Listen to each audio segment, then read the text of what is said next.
지하교회 이야기 한 번 정도 들어보셨을 겁니다. 북한의 지하교회, 중국에도 지하교회 있지만 북한 지하교회가 있습니다. 지하에서 예배하는 형태의 교회를 말하는 것이 아니라 그 형태나 규모를 알 수가 없어서 지하교회라고 하는 그런 말을 사용을 합니다. 북한은요, 잘 아시겠지만 사상적으로 볼 때 영이신 하나님을 인정할 수가 없습니다. 그래서 그냥 사상 자체가 하나님, 영이신 하나님, 영생 이런 것을 인정을 이제 못하는 사상 체계입니다. 그래서 우리나라가 남북 나뉘어지고 북한에 공산 정권이 들어온 이후에는 이제 그 북한 지역에 있던 기독교인들을 대단히 많이 박해를 해왔습니다. 그리고 그 박해가 지금까지도 이어지고 있다고 합니다. 북한 인권 백서 2020의 보고서에 의하면 2018년도에 불과 이제 몇 년 전이죠. 평안 남도에서 이제 두 사람이 이제 공개 처형을 당했는데 그 이유가 성경책을 소유했기 때문이다라고 합니다. 그것을 본 목격을 한 사람이 남한으로 온 어느 사람이 이렇게 고백 증언을 한 그런 내용이죠. 그리고 탈북한 사람들의 이제 여러 사람들의 어떤 그 증언들 가운데서 들어보면 북한에서 생활할 때에 전도를 이제 받은 적이 있는 사람들이 있는 겁니다. 거의 대부분은 그런 기회가 없지만 북한에 있을 때에 이제 복음을 접했다는 거죠. 그런데 그 당시에는 그것이 복음인지 몰랐다. 누가 찾아와서 이렇게 영혼이 있고 영생이 있고 천국 얘기 그런 것을 했는데 그게 무슨 뜻인지 전혀 허무맹랑한 얘기, 무슨 이상한 얘기 하는 줄로만 알았던데 중국으로 나오게 되고 또 한국으로 오게 되고 하면서 이후에 복음을 접해 보니까 이게 그 얘기였구나 하는 것을 뒤늦게 알게 된 사람들이 또 더러더러 있습니다. 간혹 어떤 사람들은 북한에는 교회가 없다라고 주장하는 분들도 계셔요. 왜냐하면 북한에 있는 이제 평양에 있는 공개된 교회, 그 당이 세운 교회 외에는 교회가 없다, 있을 수가 없다는 거죠. 신앙생활을 할 수가 없는, 진짜 교회는 할 수가 없는 그런 환경이라는 겁니다. 그도 그럴 만한 것이 벌써 약 70년 동안에 예수 믿는 사람 다 찾아내가지고 정치범 수용소 가두거나 처형을 하거나 등등 이렇게 해왔는데 그 긴 시간 동안에 어떻게 남아 있을 수가 있겠느냐 하는 것이죠. 그래서 사실 인간적인 계산으로 보면 제가 볼 때도 70년 정도나 지났는데 그렇게 이렇게 찾아내고 하는데 정말 하나님을 믿는 사람이 존재할 것이라고는 인간적인 계산으로는 거의 불가능에 가깝게 보입니다. 그럼에도 불구하고 많은 사람들의 증언에 의하면 분명히 그 북한 땅에는 믿는 사람들이 있고요. 또 어떻게 해서 통계를 낸지 모르지만 그 숫자를 10만 명 정도로 본다, 이런 통계도 있습니다. 지금까지 이렇게 믿음을 가져온 사람들이 어떤 사람일까 얘기를 들어봤더니 이제 우리 남북이 나뉘기 전에 이제 그곳에서 살았던 그리스도인들, 기독교인들, 그러니까 그 북한지 평양 대부흥 일어나고 북한 지역에서 한참 신앙 부흥이 일어났었던 거죠. 그리고 나라가 나뉘어지고 전쟁이 일어나고 하면서 남쪽으로 많이들 왔는데 또 그곳에서 자리를 지켰던 사람들, 기독교인들, 성도들의 후손들이 이렇게 믿음을 이어서 몰래 숨어서 쭉 지금까지도 이어져 오고 있다는 얘기를 하고요. 그리고 또 더러는 중국으로 이렇게 경제 활동을 하러 다니는 중에 중국에서는 아무래도 또 그렇게 복음을 전하거나 하는 그런 선교사님들이 있거든요. 그런 사람들에 의해서 또 복음을 듣게 된 사람들이라고 합니다. 그래서 이게 참 인간적으로 볼 때는 어쨌든 불가능한 것처럼 보여요. 70년 동안 그것도 숨어서 몇 세대를 거듭하면서 신앙을 지켜왔다, 기적에 가깝습니다. 정말 기적이지요. 그리고 또 그렇게 북한 사상, 유물론 사상에 익숙한 사람들이 영생, 천국, 그 관념적인 어떤 그런 부분들은 받아들이기가 어려운 그런 문화와 사상, 분위기들인데 그분들이 복음을 받아들이고 예수님을 믿었다라고 하는 것도 사실은 인간적인 생각으로 볼 때는 불가능한 일이 일어난 겁니다. 그러나 이 일이 일어나는 것은 성령님의 역사요, 또 하나님의 역사인 줄로 확신을 합니다. 오늘 제가 이렇게 북한 이야기 먼저 드린 이유는요, 지금 우리가 사도행전 말씀을 쭉 살펴보고 있는데 사도행전의 상황이 정말 북한의 그런 상황들과 정말 흡사한 부분들이 많기 때문입니다. 우리가 함께 나누고 있는 사도행전 말씀도 쭉 살펴보면 불가능한 상황인 거죠. 가능성이 없는 상황, 정말 박해와 핍박이 가득한 그 시대 속에서도 우리 주님의 교회가 세워지고 말씀이 증거가 되고 또 교회가 오히려 부흥하고 성장하는 역사가 일어났더라. 그 얘기가 사도행전의 이야기입니다. 불가능한 일이 일어나고 있는 현장이 사도행전의 역사인 것입니다. 그리고 이 말씀들을 들어보면 사도행전의 얘기, 또 북한 지하교회 얘기, 이런 얘기들을 들으면 지금 우리 팬데믹 시대를 살아가는 우리 성도들에게 또 교회들에게 정말 대단한 위로와 도전이 되기도 합니다. 여러분, 지금 우리 팬데믹 상황은 모여서 예배하기도 참 여러 가지 불편한 상황이지 않습니까? 우리가 거리를 두어서 어느 정도 하긴 하지만 대단히 불편합니다. 그리고 요즘 같은 때에 전도하는 것은 더더욱 어려운 일이 되었습니다. 하기는 하지만 전도하는 건 참 어려운 일이고요. 게다가 이 팬데믹 시대에 교회가 부흥했더라, 예수님 믿는 사람들이 더 많이 늘어났더라, 이런 얘기는 정말 불가능에 가깝게 보입니다. 자, 그럼에도 불구하고 오늘 사도행전의 말씀, 또 북한의 지하교회의 이야기들, 이 우리들에게 보여주는 것은 하나님께서 지금도 살아계셔서 역사하고 계신다는 것을 우리에게 보여주기 때문에 우리에게도 위로가 되는 겁니다. 팬데믹 시대에도 여러분, 하나님은 살아계신 줄로 믿습니다. 그리고 이 시대에도 하나님께서 일하고 계시기 때문에 구원받을 자들 구원받고, 또 주님 우리 믿음 지킬 자들은 믿음을 지키게 되는 줄로 확신을 합니다. 그리고 북한 우리 지하교회 성도님들 생각하면 정말 여러분, 우리가 우리 믿음 잘 못 지키는 것 얼마나 부끄러운 일인지 모르겠습니다. 그래서 정말 우리보다 더한 상황 가운데서도 목숨을 걸고 믿음을 지키는 그런 사람들을 생각하게 할 때에 정말 우리들에게 큰 도전이 아닐 수가 없습니다. 여러분, 우리 성도들이 자신의 정체성대로 살아가지 못하는 것이 제일 안타까운 그런 일입니다. 그래서 우리가 하나님 말씀 보면서, 특별히 사도행전 말씀을 보면서 우리 성도들이 살아가야 될 삶의 모습이 어떤 것인지, 우리들의 정체성이 무엇이며 또 삶의 모양이 어떤 것들인지를 말씀을 통해서 계속 찾아나갈 수 있기를 바랍니다. 지난번 사도행전 말씀, 오늘은 25번째고요 24번째 말씀 나눌 때 여러분 기억나십니까? 헤롯 왕이 야고보 사도를 죽이고 또 사울을 옥에 가둔 내용들을 나누었습니다. 그리고 중요한 것은 뭐 누가 죽었다, 옥에 갇혔다, 또 갇혔다가 풀려났다, 이런 것들은 하나의 어떤 사건이지만 그 이면에 있는 중요한 원리는 그 가운데 하나님께서 역사하셨더라, 그 가운데서도 주님의 교회는 성장했더라, 그 얘기를 우리 함께 나누었습니다. 자, 그리고 오늘 나누는 본문은요, 교회를 그렇게 핍박했던, 야고보 죽이고 사울 가두고 했던 그 헤롯이 죽는 얘기가 오늘 함께 나누는 본문의 내용입니다. 자, 헤롯이 죽는다라고 하니 우리가 먼저 드는 생각은, 그래, 드디어 때가 왔구나. 교회를 그렇게 핍박하던 나쁜 헤롯 죽어도 마땅하지, 에이 잘 죽었다, 그런 생각이 먼저 들 수도 있지만, 오늘 우리가 함께 나누게 될 헤롯이 죽은 이 이야기는 나쁜 사람 한 명 죽었더라, 그런 얘기가 주제가 아니고요, 핵심이 아니고요, 이 가운데서 하나님께서 어떻게 역사하시는가, 하나님께서 옥에 갇힌 사울을 꺼내는 것도 하나님의 역사였지만 그 나쁜 사람 혹은 방해물들, 걸림돌이 되는 것들을 제거하심으로 또 하나님의 역사를 이루어 나가시는구나 하는 부분들을 우리가 함께 나누게 될 것입니다. 그래서 오늘 설교 제목은 헤롯이 죽은 이유라는 이 설교 제목인데요, 이 헤롯이 죽은 이 이유는 아주 간단합니다. 오늘 성경 또 나누게 되겠지만 23절을 보니까 헤롯이 죽은 이유는 하나님께 영광을 돌리지 않아서 죽었더라, 이렇게 아주 짧게 기록이 되어 있습니다. 근데 이 얘기가 좀 잘 알기는 하시겠지만 잘 이해는 잘 안 돼요. 아니, 헤롯이 본래 나쁜 사람이었는데 평소 때도 하나님 뭐 영광 안 돌렸을 텐데 왜 갑자기 이렇게 이 시점에서 죽었을까? 또 그리고 하나님께 영광을 안 돌린다고 해서 그게 그렇게 죽을 만큼 큰 죄일까? 그러면 우리 다 죽어야 되겠네, 뭐 그런 생각들이, 의문들이 들 수 있습니다. 이런 이유들을 우리가 한 번씩 찾아가면서 하나님께 영광을 돌리지 않았다는 것이 어떤 의미인지를 한번 살펴보면서 또 우리에게 주시는 하나님의 음성을 함께 듣기를 바랍니다. 자, 오늘 본문에 등장하는 헤롯은, 성경에 헤롯이 여러 명 나오는데 4명 정도 나오거든요. 그 가운데 오늘 등장하는 헤롯은 이 야고보를 죽였던 헤롯 아그리파 1세입니다.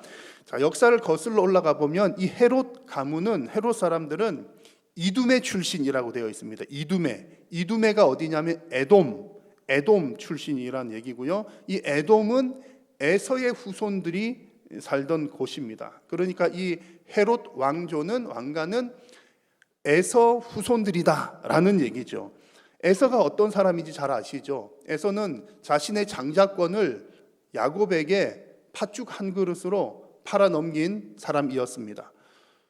이게 어떤 의미를 가지냐면 당시의 장자권이라고 하면 하나님께서 주신 큰 축복이거든요. 장자권 그러면 하나님의 축복, 그런 의미입니다. 큰 복인데, 영적인 복인데, 이 에서는 하나님께서 주신 그 영적인 복을 대수롭게 여기지 않은 사람이었다. 하나님께서 주시는 영적인 일에 별 관심이 없는 사람이었다. 그런 뜻입니다. 자, 이 에서의 후손인 헤롯 가문 역시 오늘 말씀이나 여러 상황들을 보면 영적인 일보다는 땅의 일에 관심을 더 가진 사람들이었습니다. 그래서 이 헤롯 가문은 하나님께 잘 보이는 일보다 이 땅에서 자신의 왕권을 획득하고 또 왕권을 유지해 나가는 일에 급급하고 또 많은 에너지를 쏟아 부었습니다. 그래서 이 당시 로마가 지배하고 있던 때였기 때문에 이 유대 지역을 다스리는 왕이 헤롯이었거든요. 그러면 그 왕권을 누가 주느냐면 이제 로마에서 주는 겁니다. 로마 제국에서 주는데 로마에 잘 보여야 되니까 가이사 황제에게 더 잘 보이기 위해서 가이사랴라고 하는 도시를 건설을 해서 황제에게 헌납을 하는 겁니다. 그렇게 하기도 했고 또 그가 다스려야 되는 그 지역이 유대인들이 사는 지역이기 때문에 또 유대인들 지도자들 혹은 유대인들에게도 잘 보여야 되는 거죠. 그래서 그들에게 잘 보이기 위해서 그 당시에 이제 폼페이우스에 의해서 예루살렘 성전이 무너져 있었을 때 유대인들에게 잘 보이려고, 하나님께 잘 보이려고가 아니라 유대인들에게 잘 보이려고 성전을 재건하기도 했습니다. 예수님 당시에 있었던 성전이 바로 그 성전, 그래서 이름하여 헤롯 성전이라고도 부릅니다. 뿐만 아니라 이 헤롯은 유대인들의 관심을 더 많이 사야 되니까 유대인들이랑 그리스도인들, 기독교인들은 좋지 않은 관계였거든요. 그러니까 헤롯은 유대인들에게 잘 보여서 환심을 사서 그 땅에 자기 권력 유지하려고 그리스도인들을 그렇게 핍박을 했던 겁니다. 그래서 헤롯의 이 모든 상황이나 삶의 모습들을 보면 그의 관심은 온통 땅의 것에 있었구나 하는 것을 알 수가 있습니다. 오늘 우리가 읽은 본문 아주 짧은 본문이고요. 헤롯이 죽는 그 사건을 짧게 기록을 하는데 이 가운데서도 그런 헤롯의 성향이 잘 드러납니다. 20절을 보십시오. 20절을 보시면 이런 내용이 나와요. 헤롯이 두로와 시돈 사람들을 대단히 노여워하니 그들의 지방이 왕국에서 나는 양식을 먹는 까닭에 블라스도를 설득하여 화목하기를 청한지라. 이게 무슨 얘기냐면 이런 배경이 너무 짧게 나와 있어서 좀 이해하기 어렵기도 하지만 두로와 시돈이라고 하는 지역은 다양한 물품이 나는 아주 경제가 활발한 그런 지역이었습니다. 그런 도시였는데 이 지역에서 안 나는 게 하나가 있었어요. 그것은 바로 양식, 식량만 빼고 다 이렇게 온갖 물건들이 다 나오는 겁니다. 그러니까 그거 팔고 또 식량 수입하고 이렇게 해서 살아가는 거죠. 그런데 어떤 이유에서인지는 모르지만 지금 헤롯이 있는 유대 지역에서 식량을 그렇게 수입을 해가는데 헤롯이랑 뭔가 관계가 틀어졌나 봅니다. 그래서 헤롯이 화가 났어요. 화가 나가지고 두로와 시돈 지역을 향해서 식량 수출 금지 명령을 내린 겁니다. 식량 공급을 제한을 하는 거죠. 그래서 지금 두로와 시돈 사람들 기분 나쁘지만 어떻게 해야 됩니까? 일단 먹고 살아야 되니까 지금 헤롯 찾아가가지고 잘 보이려고 하는 그런 장면이 오늘 20절의 내용입니다. 자, 여러분 아무리 무역이라고는 하지만 이제 먹는 거 가지고 기본 생존권 가지고 흔드는 것은 아주 좀 신사적이지 않지요. 그래서 지금 이 사건이 짧게 나온 이 한 구절, 이 말씀이 지금 헤롯이 죽은 어떤 직접적인 이유는 아니지만 이렇게 짧지만 이게 성경에 기록이 되어 있는 것은 분명히 하나님의 어떤 이제 메시지가 의도가 있다는 거죠. 뜬금없이 헤롯이 화가 나가지고 식량 수출 안 했더라 괜히 그냥 적어놓은 것은 아니라는 얘기죠. 어떤 의도일까를 우리가 두루두루 이렇게 살펴보면 이제 이런 의도가 하나님의 의미가 있는 겁니다.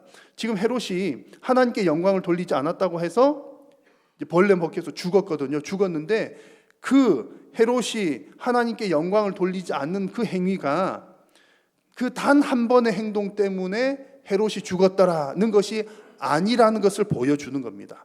다른 말로 하면 헤롯은 평상시에도 하나님께 영광을 돌리지 않았고 하늘의 것이 아니라 땅의 일에만 관심을 두고 살았더라는 것을 지금 쭉 보여주고 있는 겁니다. 그래서 제가 에서 얘기부터 해서 쭉 말씀을 드린 겁니다. 자, 그런데 여러분, 하나님의 뜻은 어디에 있습니까? 하나님께서 우리들에게 원하시는 것은 위의 것을 생각하고 땅의 것을 생각하지 말라. 하늘의 것에 관심을 두고 땅의 것에 관심을 두지 말라는 것이 하나님의 뜻입니다. 하늘의 소망을 두고 땅의 소망 두지 말라는 거죠. 예수님께서도 비슷한 말씀하셨습니다. 한번 말씀을 같이 한번 읽어볼까요? 오직 너희를 위하여 보물을 하늘에 쌓아두라. 내 보물이 있는 그곳에는 내 마음도 있느니라. 아멘. 여러분, 보물을 어떻게 하늘에다 쌓습니까? 보물이라고 되어 있지만 너의 재물이라고 다른 성경에 번역이 되어 있습니다. 너의 재물, 너의 물질, 쉽게 말하면 너의 돈을 하늘에 저축을 하라, 이런 뜻이에요. 어떻게 하늘에 저축합니까? 하나님의 일에 사용하라는 겁니다. 하나님의 일에 곧 영적인 일이고 하늘의 일인 거죠. 그렇게 하나님을 위해서 하나님의 일에 재물을 사용하면 우리의 마음도 하늘에 있다. 그래서 우리의 마음도 하늘에 있는 것이 하나님의 것에 소망을 두고 하나님의 뜻대로 사용하는 것이다 라는 그런 의미들입니다. 여러분, 만약에 우리가 어떤 사람이, 헤롯이 지금 그렇잖아요. 땅의 것에만 소망을 두고 관심을 두고 자신의 안위에만 관심을 두고 살아간다면, 그렇게 살아가는 사람은 하늘의 것에는 관심이 없는 겁니다.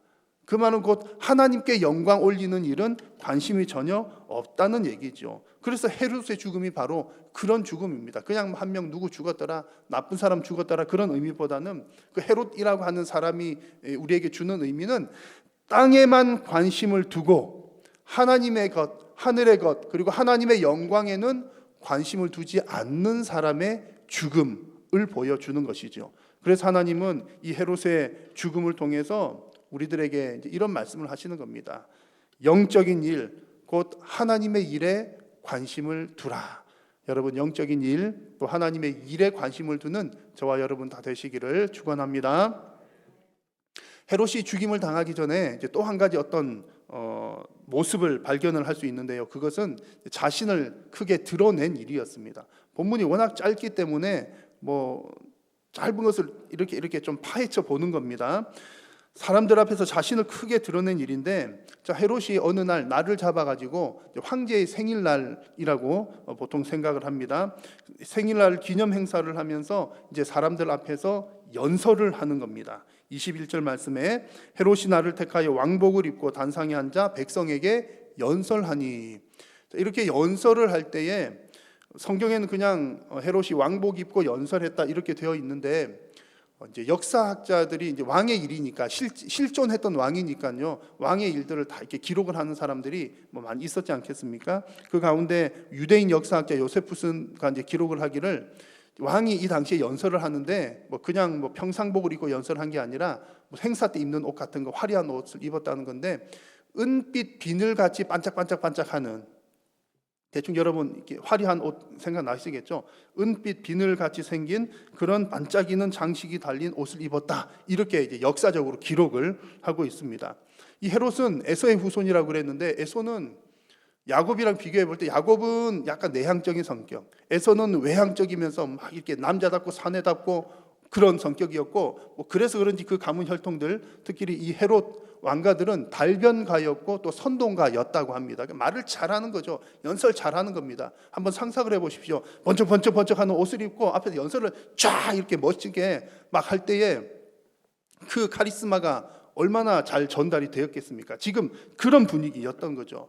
그래서 이런 상황 가운데 본인 스스로도 아마 예상을 했을 것이고, 우리가 누구나가 다 예상을 할 수 있는 것처럼 그렇게 이제 헤롯이 쫙 이렇게 연설을 하면 그 자리에 앉아 있던 사람들이 이제 감동을 받는 겁니다. 그래서 성경에서는 뭐라고 그랬냐면, 백성들이, 그 연설을 듣는 사람들이 크게 소리를 지르면서 하는 얘기가, 야, 이 소리는 사람의 소리가 아니라 신의 소리다, 감탄을 하는 거죠. 이 헤롯, 이 왕이 연설하는 것은 정말 신의 소리 같다, 감동을 받는 겁니다. 자, 지금 이 시점이 바로 헤롯이 죽임을 당하게 되는 어떤 결정적인 계기가 됩니다. 자, 이 타이밍에 헤롯이 취했던 행동이 바로 하나님께 영광을 돌리지 않고 자기 자신이 영광을 가져갔던 그런 일이었습니다. 자신이 영광을 받았기 때문에 벌레에 먹혀 죽었더라. 성경은 이렇게 기록합니다. 자, 여러분, 이것이 헤롯이 죽게 된 직접적인 이유인데요. 근데 이렇게 성경을 읽어도 사실은 이해가 잘 안 됩니다. 아니, 그렇다고 그게 죽을 일일까? 왜냐하면 헤롯은 지금 왕이잖아요. 왕이니까 뭐 이렇게 잘났다 뭐 할만 하기도 하고요. 그리고 또 좀 그렇게 내가 영광 좀 받았다라고 한다고 해서 그것이 뭐 죽을 만큼 큰 죄일까 하는 생각이 들 수도 있습니다. 자, 그런데 앞서 말씀드린 것처럼 지금 헤롯이 죽임을 당하는 이 사건은 그 연설할 때 그때 한번 하나님께 영광 안 돌렸다고 죽은 것이 아니라는 얘기죠. 평상시의 생활이 문제였다는 겁니다. 이것이 결정적인 계기가 된 것은 사실이지만 그때 한 번 실수했다고. 그러니까 만약에 그렇다 치면 우리도 죽을 사람이 얼마나 많겠습니까? 누가 여러분들께서 저를 향해서 야, 목사님 짱입니다, 멋집니다, 그럴 때 제가 하나님 영광 받으십시오 하지 않고 그래요, 나 멋져요, 그러면 저 어떻게 달라고요? 큰일 나지 않겠습니까? 그런 분위기 아니라는 얘기죠. 평소에 이미 헤롯은 자기 자신의 일에만, 또 자기 권력 형성에만 관심을 가지고 있었고 그렇게 하기를 원했다는 겁니다. 그래서 사람들이 헤롯 연설할 때 이것은 신의 소리다 이렇게 얘기했을 때 헤롯은 마음속으로 흡족해 하는 거죠. 당연하지, 그러면서 스스로도 신처럼 추앙받는 느낌을 받았을 거고 또 그렇게 되기를 바랬던 겁니다. 그러니까 평상시에도 하나님 쫓아가는 사람들은 잡아서 죽이기도 하고 감옥에 가두기도 하면서 자기 자신이 마치 그 하나님처럼 높아지기를 원했던 것입니다. 이것이 창조주 하나님 앞에서 큰 죄가 된다는 이야기입니다. 사도행전 말씀을 보면 지금 헤롯이 이렇게 영광을 받을 만한 이 상황과 유사한 일들이 여러 번 일어났습니다. 그런데 그때에 하나님의 백성들, 거룩한 성도들은 어떻게 대처를 했는지 한번 보십시오. 베드로가, 지나간 우리가 본 말씀입니다. 10장 말씀에서 베드로가 고넬료를 만날 때 이런 일이 있었습니다. 고넬료가 볼 때는 베드로는 엄청 영적으로 거물인 거예요. 그러니까 고넬료가 이제 베드로 만났을 때 너무 높은 사람 황송하니까 엎드려서 절을 합니다. 그때 베드로가 한 얘기가 뭡니까? 25, 26절 보니까 나도 사람이라 일어나라, 이러지 마시오. 나는 하나님이 아니라 나는 사람이요, 나도 사람이요. 그렇게 반응을 보인 겁니다. 이후에 바나바와 바울이 또 복음도 전하고 막 기적 일으키고 그러니까 어느 지역에서는 사람들이 막 달려들어가지고 바울을 향해서 바울은 헤르메스다, 신이다, 그런 얘기죠. 바나바를 향해서 제우스다, 신이 나타났다, 막 사람들이 그런 반응을 보입니다. 그때 바울과 바나바도 사람들을 향해서 하는 얘기가 그러지 마시오, 우리도 당신들과 똑같은 사람이요 라고 하는 반응을 보였습니다. 혹여나 나 자신 때문에 하나님의 영광이 가려질까 봐 조심하는 모습들인 것이죠. 이것이 오직 하나님께만 영광 올려드려야 하는 우리 성도들의 바람직한 모습입니다. 여러분, 성도된 우리들도 착각하거나 또 하나님께 영광을 안 올려드릴 때가 꽤 많습니다. 내가 가지고 있는 어떤 재능, 내가 가지고 있는 어떤 물질, 능력, 그런 것들이 나로부터 나온 것, 내 것이라고 생각하면 내가 영광 받기가 쉽습니다. 그러나 내가 가진 모든 재능과 물질들이 하나님의 것임을 고백한다면 우리는 그 어떤 시대, 어느 장소에서든 하나님께 쓰임을 받게 될 것이고 또 하나님께서 우리를 사용하시고 난 이후에도 내가 뭐 큰 일을 했다 하더라도 하나님 앞에서 하나님, 저는 무익한 종입니다, 마땅히 해야 할 일을 했을 뿐입니다 라고 하나님께 영광 올려드리고 우리는 겸손하게 고백할 수가 있을 것입니다. 여러분, 내 것을 내 것이라 생각하지 마시고 모든 것이 하나님의 것임을 고백하시면서 자신을 드러내지 않고 오직 하나님의 영광만 드러내는 우리 성도님들 다 되시기를 축원합니다. 자, 교회를 그렇게 핍박했던 이 헤롯이 결국 이제 벌레 먹혀서 죽었다, 그런 결론입니다. 이런 죽는 모습을 보면 결국 하나님께서 모든 장애물들을 다 처리를 하시는구나라고 하는 것들을 우리는 알 수 있습니다. 지난번 말씀에서 살펴봤을 때 사울이 감옥에 갇혔을 때 하나님께서 꺼내 주시잖아요. 그때 이런 표현이 나옵니다. 주의 사자가 나타나서 감옥에 갇힌, 그것도 어떻게 갇혔는지 말씀 기억나시지요? 좌우에 이렇게 병사가 다 지켜서 이렇게 수갑 채우듯이 쇠고랑 차 있고, 앞에 또 보초 서 있고, 그 앞에 또 보초 서 있고, 4인 1조가 여러 조가 함께 서가지고 이렇게 돌아가면서 24시간 지키는 그런 중이었습니다. 그때 주의 사자가 나타나서 사울을 구출했습니다. 오늘 본문에도 보면 주의 사자라고 하는 말이 똑같이 나옵니다. 주의 사자가 이 박해의 진원지인 헤롯을 깔끔하게 처리합니다. 이렇게 주의 사자 이런 표현들이 나오는 것은 이 일들이 하나님께서 진행하고 계신 것, 하나님께서 모든 것을 주도하고 계신 것을 강조해서 보여주고 있는 그런 말씀입니다. 그래서 하나님께서 이 헤롯을 처리하시는데 어떤 방법으로 처리하십니까? 어떻게 헤롯이 죽었죠? 벌레에게 먹혀서 죽었다, 이렇게 기록되어 있습니다. 아니, 벌레가 얼마나 큰 벌레에게 벌레한테 먹혀서 죽었을까? 이 성경을 보면서 우리가 참 어색하다는 생각할 수가 있을 거고요. 또 하나님 안 믿는 사람들은 이게 뭐야, 이런 웃긴 얘기가 다 있어, 어떻게 사람이 벌레한테 먹혀서 죽어, 무슨 소리야, 거짓말이잖아, 지어낸 얘기잖아, 그럴지도 모르겠습니다. 자, 그런데 우리가 읽기도 조금 어색할 수는 있습니다만 이런 사건들도 다 역사에 기록이 되어 있는데, 역사적 기록에 의하면 우리가 성경 읽을 때는 뭐 이렇게 헤롯이 이런 얘기했을 때 그 즉시로 뭔가 벌레에게 먹혀서 바로 죽은 것처럼 이렇게 이해가 될 수도 있지만, 실제로는 그렇지 않고 역사적인 사건으로 보면 이 날로부터 헤롯이 급성 복통이 왔다고 합니다. 급성 복통이 와가지고 한 5일 정도를 앓다가 죽었다 라고 역사적으로 기록이 되어 있습니다. 그러니까 아마도 뱃속에 뭔가 기생충이라든지 무슨 뭐 그런 게 있어가지고 그것 때문에 죽었을 거다라고 지금은 이제 추측을 할 수가 있는 거죠. 어떻든 간에 그것이 우연이 된 것이 아니라 하나님께서 그 뱃속에 있는 무슨 기생충인지는 모르지만 누구 그것에 의해서 하나님께 역사하셔서 이 일들을 행하셨다라고 하는 그 이야기입니다. 실제로 일어난 사건이고 하나님의 역사라는 거죠. 자, 여러분, 지금 이 말씀에서 헤롯이 벌레에게 먹혀 죽었다라는 이 말씀은 우리 교회와 성도가 어떤 삶을 살아야 되고 또 어떤 일에 힘써야 할지를 우리들에게 잘 보여줍니다. 지금 이 상황에서 이 말씀을 우리들에게 하시는 것은 하나님의 백성으로 살아가고 또 우리가 복음의 일을 하다 보면 반드시 어려운 일들이 다가온다.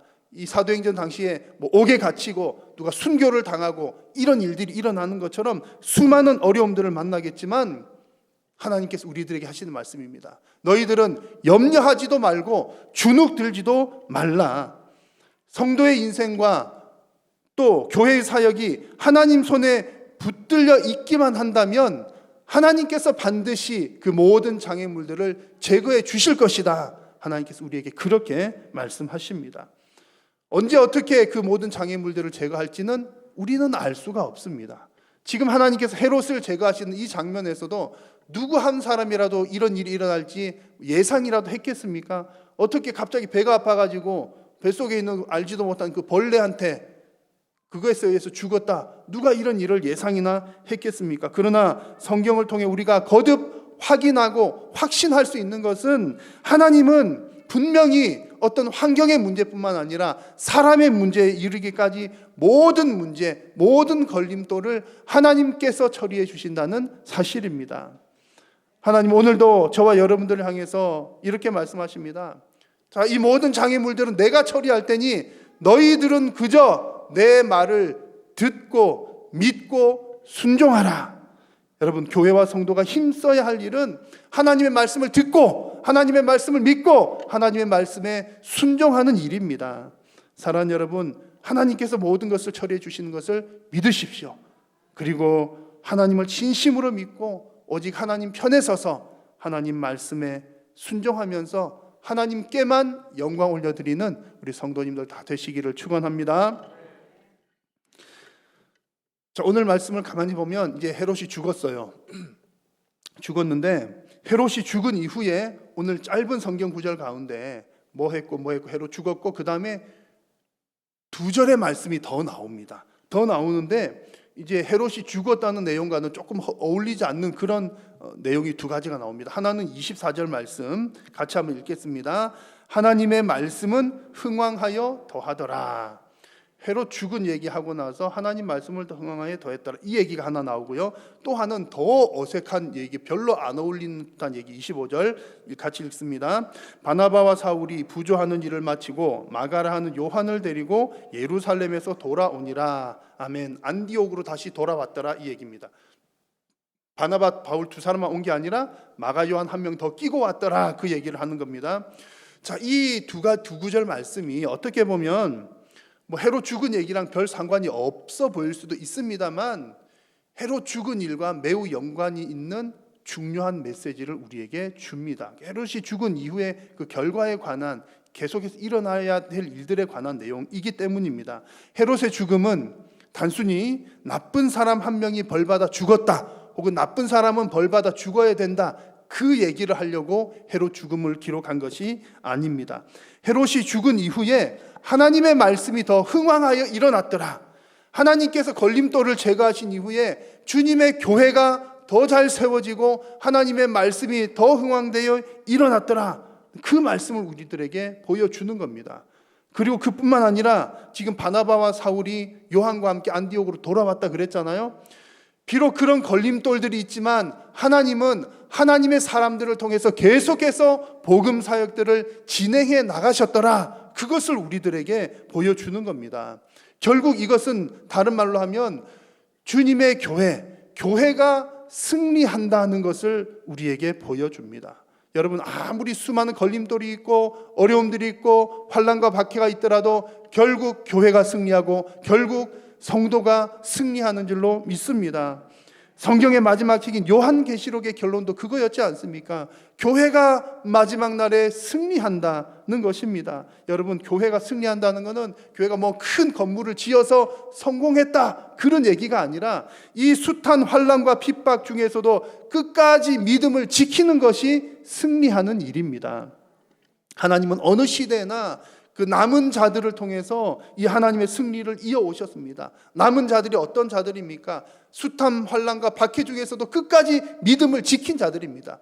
물론 자기가 지킨 건 아니죠. 하나님께서 도우시고 그에게 믿음 주시고 힘 주시어서 끝까지 믿음을 지키게 하셨던 것입니다. 여러분, 지금 이 팬데믹 시대에 자칫 잘못하면 우리 믿음 다 날아갈 수 있습니다. 믿음 생활하지 못하게 방해하는 요소들이 얼마나 많습니까? 그냥 모이지 못하는 것만 어려운 게 아니라 안 모이니까, 시간 남으니까 신앙생활 외에 다른 것들을 하게 되는 그런 요인들. 그래서 하나님과 점점 멀어질 만한 요인들이 얼마나 많습니까? 믿음 지키기가 어려운 시대가 되었다는 얘기입니다. 여러분, 이 시대 가운데서도 끝까지 믿음을 지키셔서 승리하는 성도, 승리하는 교회 되시기를 주님의 이름으로 축원합니다.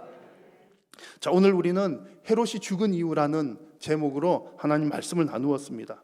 헤롯이 죽은 이유는 너무나 간단하죠. 하나님께 영광을 돌리지 않았기 때문에 죽었다 그랬습니다. 근데 하나님께 영광 돌리지 않은 게 뭐냐 쭉 말씀을 드렸어요. 그냥 한번 어느 한순간에 하나님 영광 안 돌린 것, 이게 문제가 아니라 그의 인생 전체가 땅의 것에만 관심 가지고 하늘에 관심 두지 않는 것, 그것 자체가 하나님께 영광 돌리지 않는 것이었다라는 것 말씀을 드렸고요. 또 나 자신을 드러내는 것, 하나님을 드러내는 것이 아니라 내가 가진 것, 또 내가 소유하고 있는 능력, 그런 것 의지하고 드러내는 것이 하나님 영광 돌리지 않은 것이었습니다. 그리고 결국 하나님께서 일하시고 또 하나님께서 승리하신다는 것을 믿으면서 살아가는 것이 하나님께 영광을 올려드리는 삶이었습니다. 여러분, 우리가 이 땅의 문제도 해결돼야죠. 여러분, 만약에 몸이 아프실 때 하나님, 제가 몸이 아픕니다, 도와주세요, 낫게 해주세요, 하나님 치료해 주시잖아요. 얼마나 기쁩니까? 그런 기도도 해야 됩니다. 그러나 우리가 땅의 것만 관심을 가지고 살아갈 것이 아니라 하늘의 것에 관심을 두고 하나님의 일에 초점을 두고 기도하고 살아갈 때에는 그보다 훨씬 더한 기쁨과 감사와 영광이 넘쳐나게 될 줄로 믿습니다. 여러분들에게 신령한 기쁨이 가득하시기를 바라고 하나님의 영광이 되는 여러분의 삶이 되시기를 축원합니다. 기도하겠습니다. 살아계신 우리 하나님, 은혜를 감사합니다. 오늘도 우리에게 예배 드릴 수 있는 시간 주시고 힘 주시고 또한 주님 공간 허락하여 주시고 우리의 예배를 받으심을 감사합니다. 우리에게 말씀하여 주심을 감사합니다. 사랑하는 성도님들, 정말 하나님의 영광을 위해서만 살아가게 하시고 이 팬데믹 시대 가운데, 어려운 시대 가운데서도 끝까지 믿음을 지켜 승리하는 교회, 승리하는 성도 되게 하여 주옵소서. 예수님의 이름으로 기도드립니다. 아멘.